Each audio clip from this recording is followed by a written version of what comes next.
Megastar Chiranjeevi ప్రస్తుతం విశ్వంబర చిత్రంలో నటిస్తున్నారు. బింబిసార ఫేమ్ వశిష్ఠ ఈ చిత్రానికి దర్శకత్వం వహిస్తున్నారు. ఈ మూవీలో హీరోయిన్ గా త్రిష కనిపించనుంది. ఈ సినిమాను సోషియో ఫ్యాంటసీ అడ్వెంచరస్ గా తెరకెక్కిస్తున్నారు. యువి క్రియేషన్స్ పతాకంపై వంశీ ప్రమోద్ విక్రమ్ ఈ భారీ బడ్జెట్ తో నిర్మిస్తున్నారు. కాగా విశ్వంబర సంక్రాంతి కానుకగా వచ్చే ఏడాది జనవరి 10న విడుదల కానుంది. అయితే ప్రస్తుతం షూటింగ్ లేకపోవడంతో మెగాస్టార్ చిరంజీవి తన ఫ్యామిలీతో కలిసి వెకేషన్ కు బయలుదేరి వెళ్లారు. తన భార్య సురేఖ, రామ్ చరణ్, ఉపాసన, మనవరాలు క్లింకార్తో కలిసి లండన్ లో విహరిస్తున్నారు. ఓ పార్క్ లో తన కుటుంబంతో కలిసి దిగిన ఫోటోను ఆయన ట్విట్టర్ లో షేర్ చేశారు. ఒలింపిక్స్ ఆరంభ ఈవెంట్ కోసం ప్యారిస్ కు వెళ్తున్నట్లు తెలిపారు. రేపట్లోగా అక్కడికి చేరుకుంటామని వెల్లడించారు. తాజాగా లండన్ లోని హైడ్ పార్క్ లో తన కుటుంబంతో కలిసి దిగిన ఫోటో సోషల్ మీడియాలో వైరల్ గా మారింది. కాగా ఈ నెల 26 నుంచి ప్యారిస్ వేదికగా ఒలింపిక్ గేమ్స్ ప్రారంభం కానున్నాయి. T20 ప్రపంచ కప్ 2024 లో సత్తా చాటిన team India star allrounder Hardik Pandey ప్రస్తుతం శ్రీలంక పర్యటనలో ఉన్నాడు. శ్రీలంకతో T20 సిరీస్ లో రాణించేందుకు నెట్స్ లో కఠినంగా శ్రమిస్తున్నాడు. కొత్త హెడ్ కోచ్ గౌతమ్ గంభీర్ మార్గదర్శనంలో భారత జట్టుతో కలిసి ప్రాక్టీస్ సెషన్ లో పాల్గొంటున్నాడు. కాగా హార్దిక్ పాండే గత కొన్ని రోజులుగా తరచూ వార్తల్లో నిలుస్తున్న విషయం తెలిసిందే. ప్రపంచ కప్ టోర్నీలో టీమిండియా వైస్ కెప్టెన్ గా ఉన్న అతడు కెప్టెన్ గా ప్రమోషన్ పొందుతాడని భావించగా BCCI అనూహ్య నిర్ణయం తీసుకుంది. హార్దిక్ ను కాదని T20 star batter Suryakumar Yadav కు టీడీపీ కూటమి అరాచక పాలనపై చేపట్టిన ధర్నా సూపర్ సక్సెస్ కావడంతో వైఎస్ఆర్సీపీ అధినేత వైఎస్ జగన్మోహన్ రెడ్డి తిరిగి ఏపీకి చేరుకున్నారు. గురువారం ఉదయం గన్నవరం ఎయిర్పోర్ట్ కు చేరుకున్న ఆయనకు నేతలకు పార్టీ శ్రేణులు ఘన స్వాగతం పలికారు. జగన్ ను అభిమానులు చుట్టుముట్టగా ఓపికగా ఆయన సెల్ఫీలు దిగారు. ఏపీలో కూటమి ప్రభుత్వం కొలువు తీరినప్పటి నుంచి శాంతి భద్రతలు పూర్తిగా క్షీణించాయి.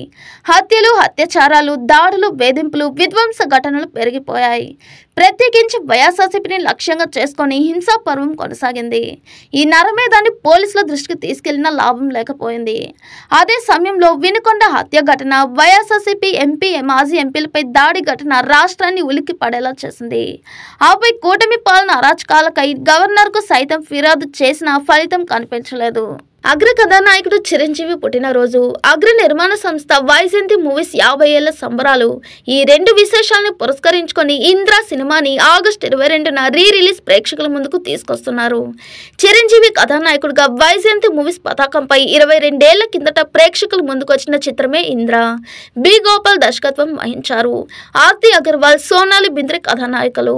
2002 జూలై 24న ప్రేక్షకుల ముందుకు వచ్చిన ఈ చిత్రం అప్పట్లో అత్యధిక వసూలు సాధించిన దక్షిణాది చిత్రంగా నిలిచింది. ఉత్తమ నటుడిగా చిరంజీవి సహా మొత్తం 3 నంది పురస్కారాలు, 2 ఫిల్మ్ఫేర్ పురస్కారాలను సొంతం చేసుకుంది. జీవితంలో ఎదురయ్యే ప్రతి కష్టాన్ని ఎదుర్కోవాల్సిందేనని సమంత అన్నారు. ఎప్పుడు సోషల్ మీడియాలో యాక్టివ్ గా ఉంటూ తన భావాలను పంచుకునే ఆమె తాజాగా ఓ ఆంగ్ల మీడియాకి ఇచ్చిన ఇంటర్వ్యూలో కొన్ని ఆసక్తికర వ్యాఖ్యలు చేశారు. జీవితంలో తాను ఈ స్థాయికి రావడం కోసం ఎన్నో కష్టాలు ఎదుర్కొన్నట్లు తెలిపారు. మన జీవితాల్లో జరిగే కొన్ని విషయాలు మార్చుకోవాలని అందరం కోరుకుంటాం. ఒక్కసారి వీటన్నిటిని భరించాల్సిందేనా అని ఆశ్చర్యపోతాం. అలా జరగకుండా ఉంటే బాగుండేదని అనుకుంటాం. వెనక్కి తిరిగి చూసుకుంటే వేరే మార్గం ఉండదు. గత 3 ఏళ్లలో ఇలా జరగకుండా ఉంటే బాగుండేదని ఎన్నో విషయాల్లో అనుకున్నాను. కానీ జీవితంలో వచ్చే ప్రతి కష్టాన్ని ఎదుర్కోవాల్సిందే. అలాంటివి ఎదుర్కొన్నప్పుడే జీవితాన్ని గెలిచినట్లు భావిస్తాను. గతంతో పోలిస్తే నేను ఇప్పుడు ధైర్యంగా ఉన్నాను. ఈ స్థాయికి రావడానికి అగ్నిగుండాల లాంటి ఎన్నో సవాళ్లను దాటానని సమంత చెప్పారు. ప్రస్తుతం ఈ కామెంట్స్ వైరల్ గా మారాయి. ప్రముఖ నటుడు షారుఖ్ ఖాన్ కు అరుదైన గౌరవం దక్కింది. ఫ్రాన్స్ మ్యూజియం ప్రత్యేకంగా ఆయన పట్ల గౌరవాన్ని చూపించింది. హీరోగా, ప్రొడ్యూసర్ గా ఇండియన్ ఫిల్మ్ ఇండస్ట్రీలో తనదైన ముద్ర వేసిన షారుఖ్ ను ఇప్పటికే పలు అవార్డ్స్ తో పాటు మంచి గుర్తింపు కూడా దక్కింది. తాజాగా ఆయన పేరుతో బంగారు నాణేలు ముద్రించి షారుఖ్ పట్ల తమ అభిమానాన్ని ఆ మ్యూజియం చాటుకుంది. గతేడాదిలో వరుస సూపర్ హిట్లు అందుకున్న షారుఖ్ ఖాన్ కు ఫ్రాన్స్ లోని గ్రావిన్ మ్యూజియం సత్కరించనుంది. ఆయన పేరుతో బంగారు నాణేలను ముద్రించి ఆయన పట్ల తమ అభిమానాన్ని చాటుకుంది. భారతీయ సినిమా రంగంలో 100కు పైగా సినిమాల్లో నటించడమే కాకుండా అనేక సేవా కార్యక్రమాలు నిర్వహించినందుకు గాను ఆయనకి అరుదైన గౌరవం దక్కింది. ఆగస్టు 10 అవార్డుతో పాటు షారుఖ్ ఖాన్ బంగారు నాణేలను గ్రావిన్ మ్యూజియం విడుదల చేయనుంది. దీంతో ఈ ఘనతను సాధించిన తొలి భారతీయుడిగా షారుఖ్ ఖాన్ రికార్డు క్రియేట్ చేశారు. దేశవ్యాప్తంగా బంగారం ధరలు మరొకసారి భారీగా దిగివచ్చాయి. గురువారం పసిడి ధరలు 10 గ్రాములకు 1000 రూపాయలకు పైగా క్షీణించాయి.